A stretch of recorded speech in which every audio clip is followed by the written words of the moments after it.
War films are everywhere, but only a few carry the weight that Steven Spielberg believes truly matters. These are not stories built on spectacle alone. They are shaped by realism, discipline, and human cost. Each film on this list reflects the kind of storytelling that influenced the making of Saving Private Ryan and redefined how war feels on screen. What you are about to see is war stripped down to its truth. Number 15, 1917, 2019. War rarely feels this immediate. What unfolds here is not a distant retelling, but a suffocating experience that traps you inside every second. The story follows two young British soldiers ordered to cross enemy territory to deliver a message that could save 1,600 men. There is no room for hesitation. There is no safety net. Every step forward feels like walking into death with open eyes. What makes this film extraordinary is not just its technical brilliance, but its emotional precision. The illusion of a continuous shot forces the viewer to endure the journey in real time. You are not watching events unfold. You are living them. Mud becomes heavier, silence becomes louder, fear becomes constant. This method strips away cinematic comfort and replaces it with raw vulnerability.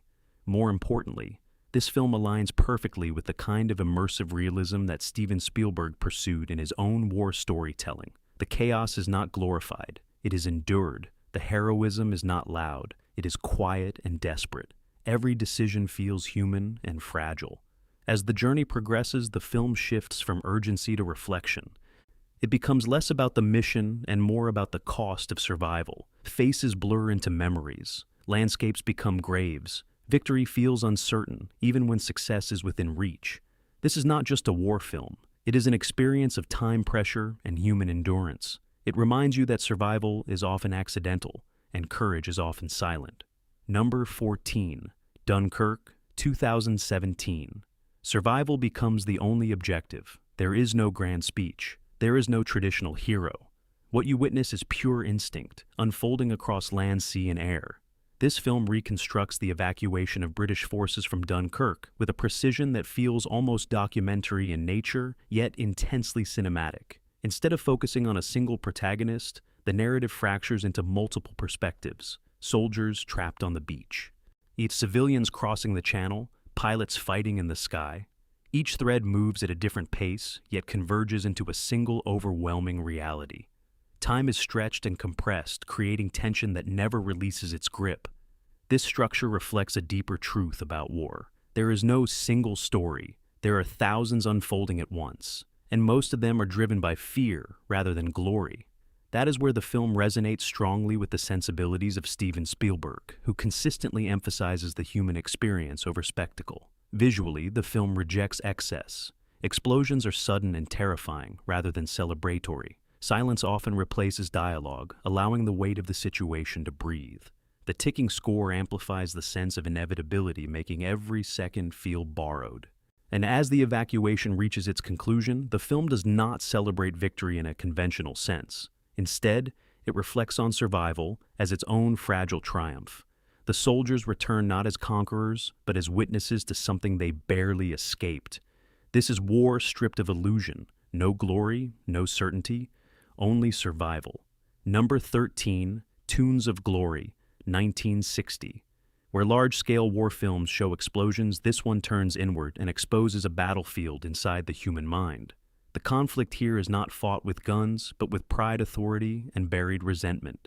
Set inside a Scottish regiment after the war, it follows a clash between two commanding officers whose leadership styles could not be more different. What unfolds is a slow-burning psychological war that feels just as destructive as any frontline assault. One man leads with instinct and earned loyalty. The other demands discipline and tradition. Their collision creates tension that grows heavier with every passing moment. You begin to realize that war does not end when the fighting stops. It simply changes form. This is where the film quietly connects with the deeper philosophy seen in the works of Steven Spielberg. War is not just chaos on the battlefield. It lingers in memory and identity and the fragile balance of authority. The damage continues long after the uniforms are folded away. As the story progresses, the emotional pressure builds without release.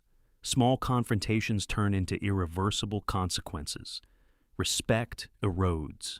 Control slips. And what begins as a disagreement becomes a tragedy shaped by ego and fear. By the end, the film leaves behind a haunting realization that victory does not guarantee peace. Some battles are carried home and fought in silence. Number 12, Reach for the Sky, 1956. And then the perspective shifts again from internal conflict to personal resilience. This story follows Douglas Bader, a fighter pilot who refuses to accept the limits imposed on him after losing both legs. What could have ended a life instead becomes the beginning of something extraordinary. From the very first moments, the film builds a sense of defiance that refuses to fade. Every obstacle becomes a challenge rather than a barrier. Training becomes struggle. Struggle becomes identity. And identity becomes purpose. You are not just watching a man return to the sky. You are witnessing a refusal to surrender to circumstance. This relentless determination echoes the kind of grounded heroism often reflected in the storytelling approach of Steven Spielberg. The focus is not on invincibility, but on persistence. Strength is not shown through perfection, but through refusal to quit. As the war intensifies, the film expands beyond personal triumph and places Bader within the larger machinery of conflict. Dogfights become more than action sequences. They become extensions of his will. Every flight carries the weight of proving that limitation is often a matter of belief rather than reality. What makes the film resonate is its emotional clarity. It does not exaggerate. It does not romanticize. Instead, it presents courage as something built moment by moment through pain, discipline, and conviction. By the time the story reaches its conclusion, you are left with something deeper than admiration. You are left with a reminder that resilience can redefine destiny even in the middle of war.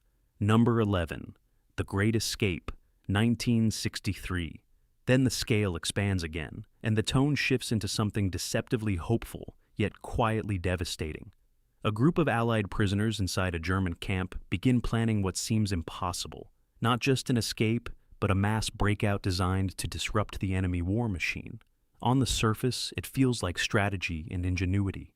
Beneath that, it becomes a story about defiance in the face of control. From the early moments, the film builds a rhythm of preparation. Every tunnel dug, every tool crafted, every routine studied becomes part of a larger rebellion. The men are not simply trying to survive. It means they are trying to reclaim identity inside a system designed to erase it. That is where the film finds its emotional strength. This approach strongly aligns with the human-focused war storytelling associated with Steven Spielberg. The tension is not built through constant violence. It is built through anticipation, through small risks, through the knowledge that failure carries consequences far beyond the individual. As the escape unfolds, the tone subtly darkens.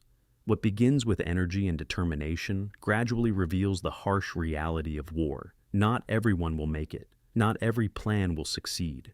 And even the most carefully constructed hope can collapse under the weight of circumstance. By the final moments, the film refuses to offer easy triumph. Instead, it leaves behind a bittersweet understanding. Courage does not guarantee survival, but it defines the way men choose to face the inevitable. Number 10, The Colditz Story, 1955. From daring escape to relentless persistence, the focus now tightens on a place designed to crush both. Colditz Castle was not just another prison camp. It was where the most determined escape artists were sent when all other attempts had failed. What follows is not one grand plan, but a continuous cycle of resistance against confinement. The film presents this struggle with a grounded realism that refuses to exaggerate. There are no dramatic flourishes or exaggerated heroics. Instead, there is patience, observation, quiet calculation. Every movement carries risk. Every conversation could be overheard. Every failed attempt raises the stakes for the next. This restrained approach mirrors the disciplined storytelling often seen in the work of Steven Spielberg, where tension grows from situation rather than spectacle. The danger is constant but rarely loud. It exists in silence and suspicion, in the simple act of waiting for the right moment. As the narrative unfolds, you begin to understand that escape is not just physical, it is psychological. The prisoners fight to maintain hope, to preserve identity, to resist becoming what their captors expect them to be. That internal battle becomes just as important as any attempt to break free. By the end, the film does not celebrate victory in a conventional sense. Instead, it highlights endurance. the ability to keep trying even when success feels distant. And in that persistence, it reveals a deeper truth about war. Sometimes survival is defined not by escape, but by the refusal to surrender. Number 9, In Which We Serve, 1942. Now, the narrative shifts towards something more collective, more reflective, almost like memory unfolding in fragments. The story follows the crew of a British naval destroyer after it is sunk, leaving survivors scattered across the sea, holding on to whatever remains of their lives. But instead of rushing forward, the film moves backward into recollection. Each man drifts into his past, revealing not just who he was, but what he is fighting to protect. This structure transforms the film into more than a war story. It becomes a portrait of ordinary lives interrupted by extraordinary circumstances. Families left behind, quiet routines shattered, and personal dreams placed on hold. The war is not presented as a distant event. It is woven directly into the fabric of everyday existence. That emotional layering closely reflects the storytelling philosophy often associated with Steven Spielberg. The battlefield is only one part of the story. The real impact lies in what the soldiers carry with them, both before and after the fight. War becomes personal, immediate, unavoidable. As the memories unfold, the tone deepens. Pride mixes with loss. Duty blends with fear. And the idea of heroism becomes more complex than simple bravery. These men are not defined by grand gestures. They are defined by loyalty, by endurance, by the quiet strength required to keep going. By the final moments, the film leaves behind a powerful realization. War is not just about survival in the present. It is about preserving the meaning of what came before. And sometimes that is the hardest battle of all. Number 8. Went the Day Well? 1942.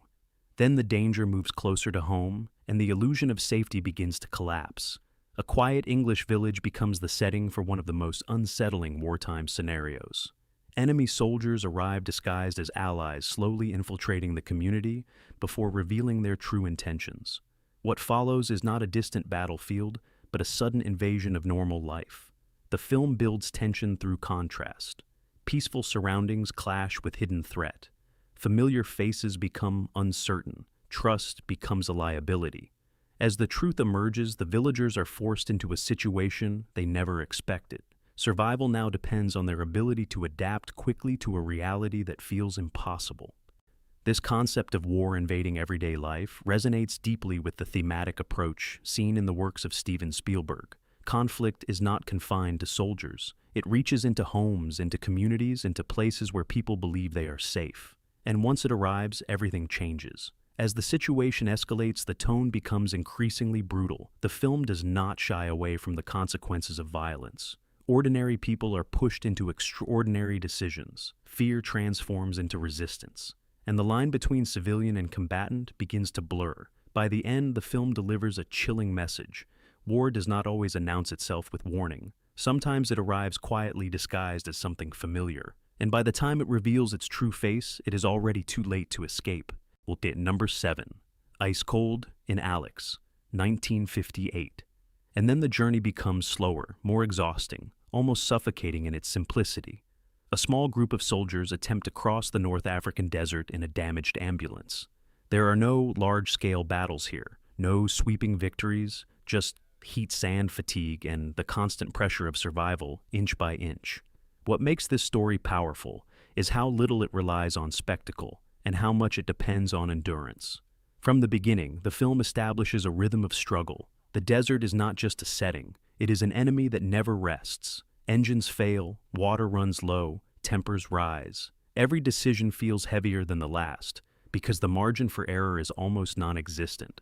The men are not chasing glory, they are chasing the next moment of relief, the next drop of water, the next chance to keep moving. This stripped-down realism strongly echoes the storytelling philosophy associated with Steven Spielberg, where the emotional weight of war is carried through physical experience.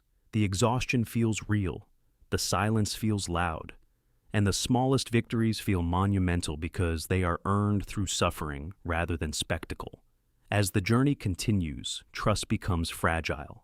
One member of the group carries a secret that threatens to fracture everything. Suspicion creeps in, quietly changing the dynamic from cooperation to doubt. The desert tests not only their bodies, but their ability to rely on one another when survival depends on unity. By the final stretch, the film delivers something deeply human. The destination becomes symbolic, not just a place of safety, but a reminder of what they have endured together. And when that long-awaited moment arrives, it feels less like triumph and more like release from a relentless trial that never promised survival. Number 6. The Hill, 1965. Then the setting shifts again, but the oppression remains just as intense. This time, the battlefield is a British military prison camp in North Africa, where discipline is enforced through humiliation and brutality. Soldiers who have already faced the horrors of war are now subjected to a different kind of conflict, one rooted in authority abuse and psychological breakdown. The film wastes no time establishing its harsh environment. The infamous punishment known as the Hill becomes a symbol of relentless suffering. Das prisoners are forced to march up and down under the scorching sun until their bodies give out.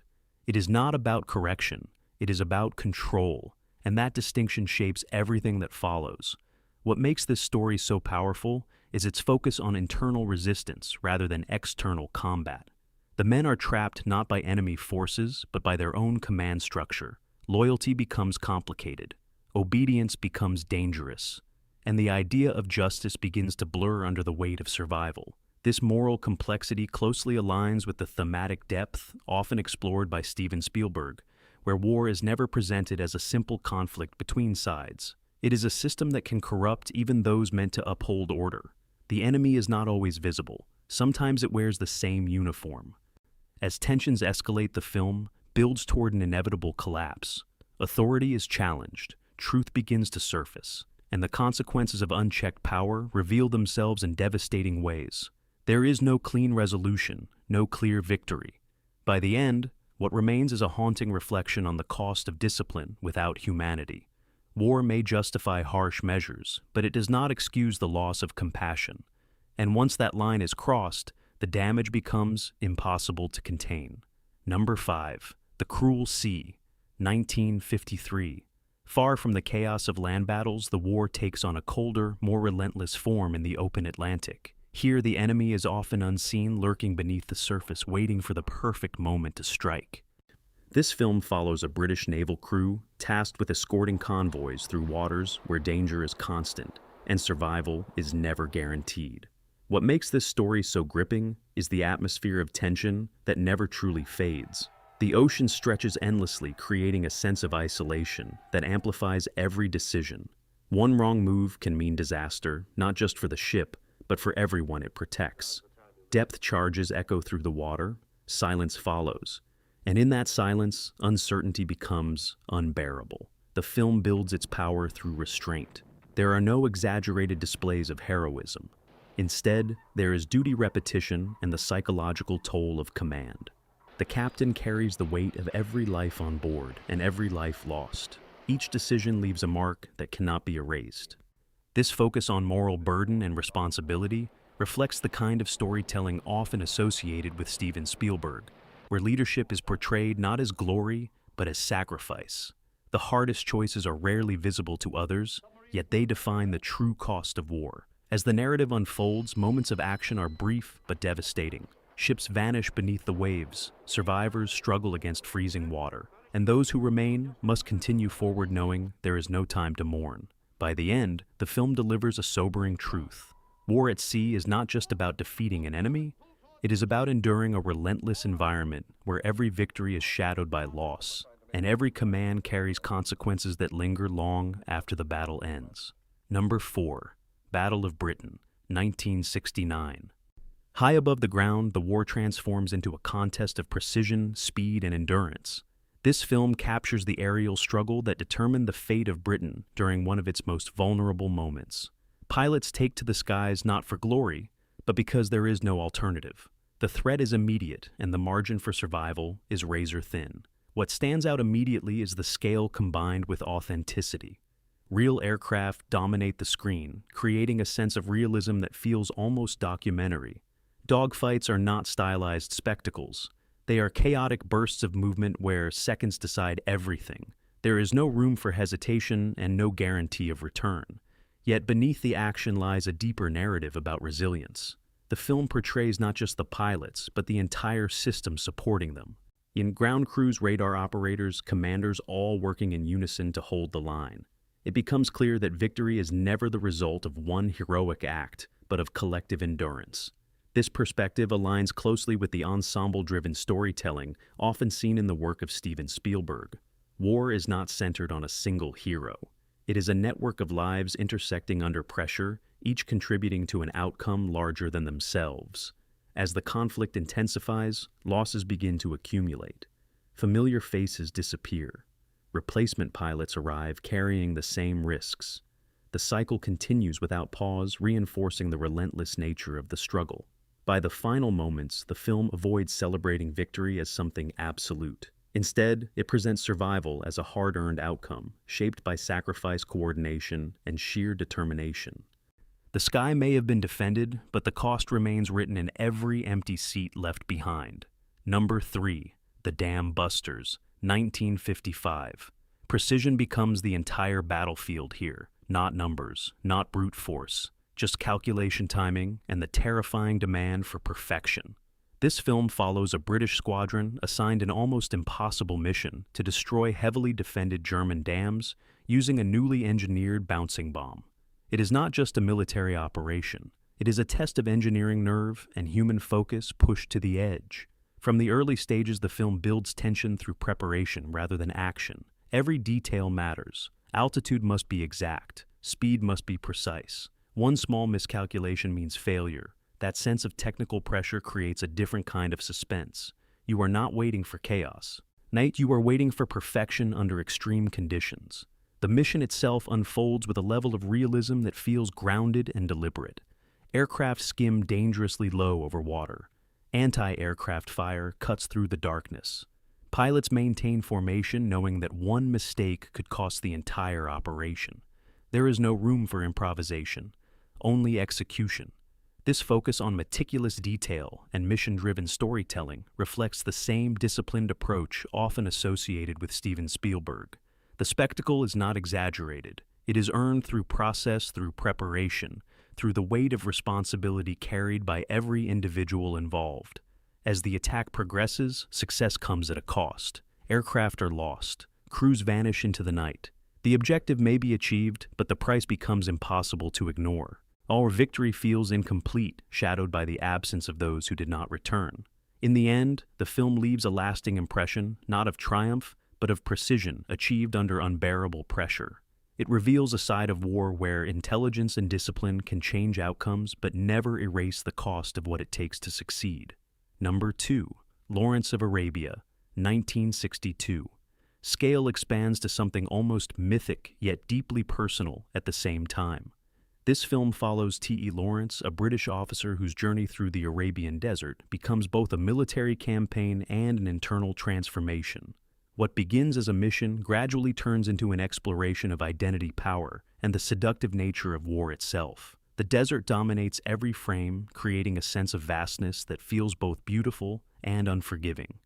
Movement across this landscape becomes symbolic. Each step forward reshapes not only the course of the campaign, but the man leading it. Lawrence evolves from observer to participant and eventually into something far more complex and conflicted. The film does not present war as a clear struggle between sides. Instead, it reveals layers of politics, culture, and personal ambition. Alliances shift, motivations blur, and the line between hero and manipulator becomes increasingly difficult to define.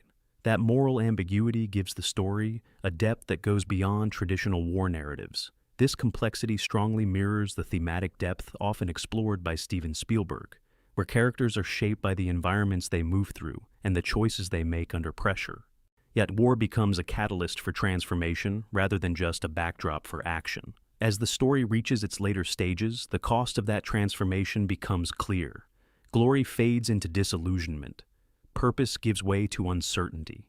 And the legend that has been built begins to fracture under the weight of reality. By the end, the film stands as both an epic and a warning. It shows how easily war can elevate a man and how quickly it can unravel him. Number 1. The Bridge on the River Kwai, 1957.